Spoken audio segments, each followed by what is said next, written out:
अस्सलामुअलैकुम।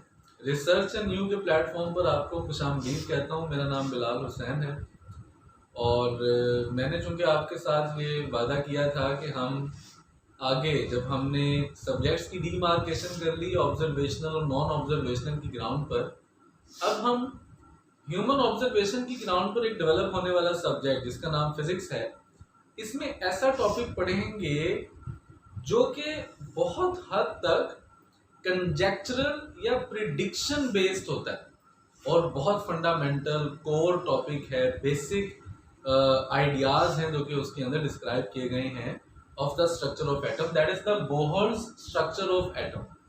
देखिए, हम इसको शुरू इस पॉइंट से करेंगे कि बेसिकली नेचर की स्टडी में जब हम फिजिक्स के पर्सपेक्टिव से या फिजिक्स के एस्पेक्ट से उसको स्टडी करते हैं तो हम नंबर वन प्रोसेस जिससे गुजर रहे होते हैं, that is the process of naming of particles.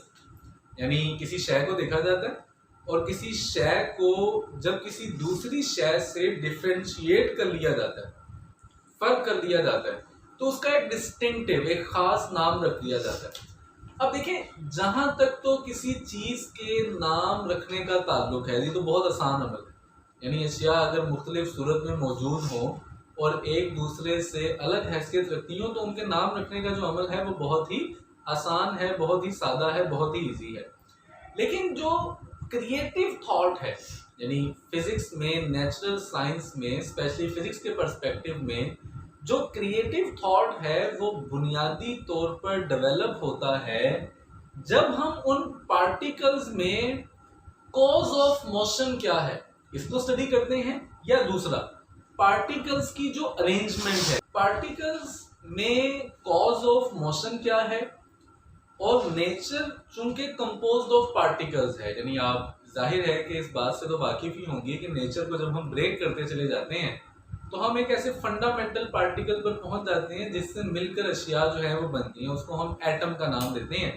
ये बेसिकली ग्रीक फिलॉसफी से इनिशिएट होने वाला कंसेप्ट है जो कि सबसे पहले डेमोक्रिटस से पहले भी इसको पेश किया जा रहा था, लेकिन आप ऐसे कह लें कि ऑर्गेनाइज फॉर्म में इसको डेमोक्रिटस ने प्रेजेंट किया। और जाहिर है कि इसके बाद जो लेटर स्टेजेस हैं of 17th century, 18th century, 19th and then 20th century, इस पर मजीद पे काम किया गया और यहीं से फिर क्वांटम फिजिक्स और मुख्तलिफ डिसिप्लिन जो हैं वो डेवलप हुए। अब बात ये हो रही थी कि पार्टिकल्स में जो कॉज ऑफ मोशन है, हरकत की जो वजह है, एक तो उससे मुतालिक जब भी कोई प्रिडिक्शन की जाती है, उससे मुतालिक जब भी कोई नई बात की जाती है तो वो क्रिएटिव थॉट होता है। पार्टिकल्स का नाम रखना, किसी फिनोमिनन का नाम रखना, ये इतना सेल्फ एविडेंट होता है, ये इस कदर सेल्फ एविडेंट होता है कि इस नेमिंग प्रोसेस को किसी सूरत भी क्रिएटिव नहीं कहा जा सकता। अब देखिए, सवाल ये है कि अगर इस बात को मान लिया जाए कि कॉज ऑफ मोशन और दूसरा ये कि जो स्ट्रक्चर है, ये दोनों काम बहुत क्रिएटिव हैं, तो जाहिर है इसका एक लाजमी नतीजा ये निकलता है कि इस चीज को पढ़ना भी बहुत क्रिएटिवली चाहिए। यानी इसको हम मेयर इंफॉर्मेशन की तरह नहीं पढ़ सकते, महज मालूमात की तरह नहीं पढ़ सकते। पार्टिकल नेमिंग का जो प्रोसेस है, यानी चीजों के नाम रखने का जो अमल है, उसकी तरह भी हम इसको नहीं पढ़ सकते। इसको हम बहुत क्रिएटिवली ही पढ़ सकते हैं। यानी इसको पढ़ाते हुए, इसको पढ़ते हुए आप कभी भी इसको मालूमात नहीं बना सकते। यानी इस तरह से आप इसको प्रेजेंट नहीं कर सकते कि आपने कुछ बातें बता दी और सीखने वालों को बस इसको जान लेना, नहीं, बल्कि आपको उस माइंड को प्रिपेयर करना है कि जिन ग्राउंड्स पर, जिन फंडामेंटल्स पर ये प्रिडिक्शंस, ये कंजेक्चर्स, ये स्ट्रक्चर डेवलप किया जा रहा है, वो उसको समझें भी और उसी अमल को उसी स्पिरिट के साथ करें जिस स्पिरिट के साथ इसको किया गया। वरना जाहिर है कि वरना वो टेम हो जाएगा, वरना वो मीनिंगलेस हो जाएगा, वो थॉटलेस हो जाएगा, वो अपनी नेचर को, अपनी स्पिरिट को, अपने बेसिक आइडिया को लूज कर देगा, खो देगा। अब देखिए, हम इसको बोहर के पर्सपेक्टिव में स्टडी करने की कोशिश करते हैं कि बोहर के जो फंडामेंटल पॉस्टुलेट्स हैं, देखिए मैं सिलेबस की तरह, कोर्सेज की तरह उसको इन लेंथ डेलिनेट नहीं करूंगा, इन लेंथ डिस्क्राइब नहीं करूंगा, बल्कि उसके पीछे जो कोर आइडियाज हैं, जो बेसिक आइडियाज हैं, जिनकी ग्राउंड के ऊपर प्रिडिक्शन की गई है, या आप कह लें कि जो जो जो स्ट्रक्चर को विद होल्ड करते हैं, स्टैंड करते हैं, हम उसी को डिस्कस करेंगे। और देखिए वो क्या है। देखिए, नंबर वन तो ये है कि एटम के अंदर अगर न्यूक्लियस को हम छोड़ दें, अभी हम न्यूक्लियस की प्रिडिक्शन को यहाँ पर डिस्कस नहीं कर रहे कि वो किस तरह से उसको डिस्कवर किया गया या किस तरह से मालूम किया गया पार्टिकल पेनिट्रेशंस के जरिए कि कोई थिक पार्ट जो है वो बीच में मौजूद है। अगर हम न्यूक्लियस के अराउंड जो बोहर की प्रिडिक्शंस हैं उसको देखें तो देखिए नंबर 1 वो ये कहता है कि न्यूक्लियस के अराउंड सर्कुलर ऑर्बिट्स मौजूद होते हैं। किस तरह के ऑर्बिट्स मौजूद होते हैं? सर्कुलर ऑर्बिट्स हैं जो कि मौजूद होते हैं।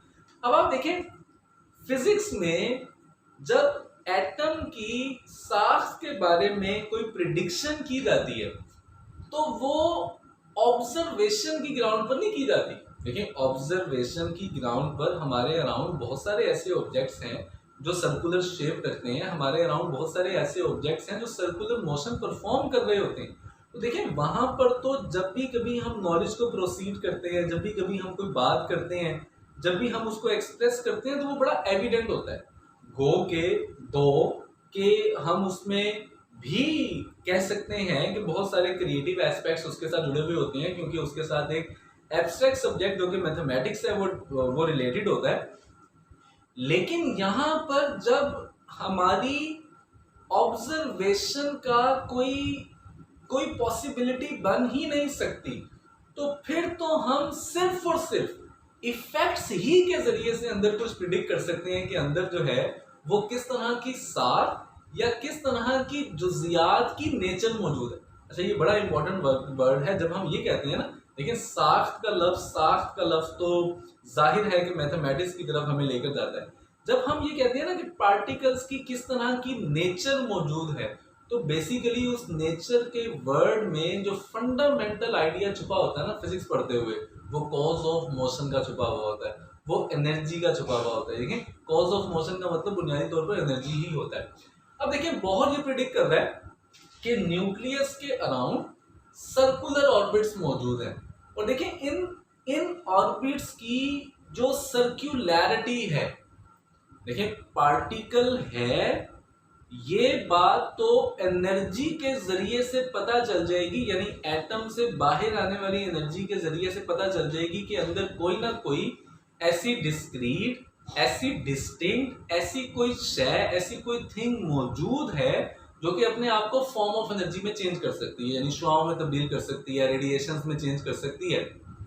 अभी हम उनके इलेक्ट्रोमैग्नेटिक इफेक्ट को स्टडी नहीं करेंगे, अभी हम सिर्फ ये देखेंगे कि फंडामेंटली बेसिकली वो जो प्रिडिक्शन है उसकी जो ग्राउंड है वो ये है कि एटम में से एनर्जी है जो कि रिलीज हो रही है या एनर्जी है जो कि एमिट हो रही है। अब देखिए दूसरी बात ये है कि एनर्जी की एमिशन, यानी इस एटम से आने वाली जो एनर्जी है उस एनर्जी की एमिशन ये तो प्रिडिक्ट कर सकती है कि there is something inside, but how can that structure be predicted? Structure किस तरह से, साख्त हम किस तरह से प्रिडिक्ट कर सकते हैं? देखिए साख्त को इस तरह से प्रिडिक्ट किया जाता है कि हम जो शुआएं निकलती हैं, जो पार्टिकल शुआ में चेंज होते हैं, उनके करेक्टरिस्टिक्स को सर्कल के जो करेक्टरिस्टिक्स हैं उनके साथ रिलेट कर देखते हैं कि ये आपस में एक दूसरे के साथ करस्पॉन्ड करते हैं, मैच करते हैं या नहीं करते। देखिए बोहर इसके बारे में क्या प्रेडिक्ट करता है, MDR is equal to NH divided by 2 pi. मैं इस इक्वेशन की जो कॉम्प्लेक्सिटीज हैं आपको उसमें नहीं ले जाना चाहता, लेकिन मैं आपको कोर आइडिया ये बताना चाहता हूं कि जो सर्क्युलैरिटी है वो बेसिकली प्रिडिक्ट की जाती है जो mathematical properties of a circle हैं उसके साथ किसी तरह की करस्पॉन्डेंस डिस्कवर करें। देखिए ये बड़ा इंपॉर्टेंट पॉइंट है कि हम स्ट्रक्चर को किस तरह से, किस ग्राउंड पर या किस बेसिस पर डिस्कवर कर रहे हैं। ये पहला कोर पोस्टुलेट या आइडिया है। मैं यहाँ पर पोस्टुलेट्स बनाकर आपको बोहर का जो स्ट्रक्चर है, यानी बोहर ने जो स्ट्रक्चर एटम का प्रेजेंट किया उसे इंफॉर्मेशन नहीं बनाना चाहता, मैं ये चाहता हूं कि आप उसकी कोर्स को समझें। अब देखिए दूसरा इंटरेस्टिंग पॉइंट, पहला इंटरेस्टिंग पॉइंट हो गया, दूसरा और फाइनल इंटरेस्टिंग पॉइंट ये है कि ये किस तरह से प्रेडिक्ट किया जाता है कि अंदर कोई एक ही एनर्जी लेवल या एक ही ऑर्बिट मौजूद नहीं है, बल्कि वेरियस एनर्जी लेवल्स और वेरियस ऑर्बिट्स जो हैं वो मौजूद है। देखिए ये भी बड़ा सिंपल है कि एटम में से आने वाली जो रेडिएशंस हैं, उन रेडिएशंस की स्टडी के जरिए से प्रिडिक्ट किया जाता है कि एटम के अंदर मौजूद जो स्ट्रक्चर या पार्टिकल है वो सारे का सारा डेफिनेट है या उसके डिफरेंट लेवल्स होने चाहिए, उसकी डिफरेंट पोजीशंस होनी चाहिए। देखिए उसके बारे में हमें ये पता चलता है, उन रेडिएशंस को स्टडी करके हमें ये पता चलता है कि अंदर मौजूद जो पार्टिकल्स हैं वो डिफरेंट एनर्जी लेवल्स पर मौजूद हैं। इसीलिए डिफरेंट ऑर्बिट्स हैं जो कि प्रेजेंट किए जाते हैं, क्योंकि बाहर आने वाली जो रेडिएशन है वो डिफरेंट एनर्जी लेवल्स हैं जिनको प्रेडिक्ट कर रही होती है। अब देखिए इन दोनों पोस्टुलेट्स को, अगर जाहिर है कि आप इन दोनों पोस्टुलेट्स को पढ़ते ही रहते हैं और साथ साथ जो है वो इन पोस्टुलेट्स को पढ़ाते ही रहते हैं। इस क्लास का बेसिकली मकसद ये था कि ये देखा जाए कि फिजिक्स में भी एक नॉन ऑब्जर्वेबल रेल्म होता है, एक नॉन ऑब्जर्वेबल वर्ल्ड होता है। यानी वो सिर्फ किसी चीज के साइंटिफिक होने के लिए उसका थरली ऑब्जर्वेबल होना जरूरी नहीं होता, बल्कि आप ये देखें कि उसके इफेक्ट्स के जरिए से बहुत सारे मैथमेटिकल और एनर्जी की प्रिडिक्शंस हैं जो कि उसके साथ जुड़ी हुई होती हैं। मैथमेटिकल प्रिडिक्शंस भी जुड़ी हुई हैं जो कि स्ट्रक्चर के साथ करस्पॉन्ड करती हैं, और एनर्जी की प्रिडिक्शंस भी जुड़ी हुई हैं जो कि जाहिर है कि एनर्जी के जो कंसेप्शंस हैं उनके साथ जुड़ी हुई हैं। तो the point two labour is कि फिजिक्स के अंदर भी एक नॉन ऑब्जर्वेबल रेल्म है। ये नॉन ऑब्जर्वेबल रेल्म जो है वो इफेक्ट्स की बेस पर इन्फर करता है कि उसका कोज जो है वो क्या होगा और कैसा होगा। दूसरी बात, और देखिए इससे आगे बात ये है कि ये जो नॉन ऑब्जर्वेबल रेल्म है इसमें इफेक्ट्स की बेस पर जो प्रिडिक्ट किया जा रहा होता है इसमें भी बहुत ज्यादा इंडिविजुअल एक्सपीरियंसेस और इंडिविजुअल क्रिएटिव थॉट्स होते हैं। इनका भी यूनिवर्सली जेनेरिक होना मुमकिन नहीं होता जिस तरह से हम साइंटिफिक के वर्ड को लेते हैं। बहुत मेहरबानी, शुक्रिया। मैंने आपको ये टॉपिक जो है इसकी डेप्थ में, इसकी गहराई में, इसको हर पर्सपेक्टिव से बताने की कोशिश की, और मुझे उम्मीद है कि अब आप इन स्ट्रक्चर्स को क्रिटिकली एग्जामिन कर इन्हांस करने की, और इन्हांस करने के साथ साथ जो है इनके फंडामेंटल स्ट्रक्चर्स को इस तरह से समझने की कि इनको बेहतर तौर पर समझा जाया जा सके, चाहे पिछला स्ट्रक्चर आपको वॉइड ही क्यों ना करना पड़े। आप जरूर इसके लिए कोई एफर्ट करेंगे। अल्लाह हाफिज़। अगली वीडियो के लिए जो है वो तक के लिए खुदा हाफिज़।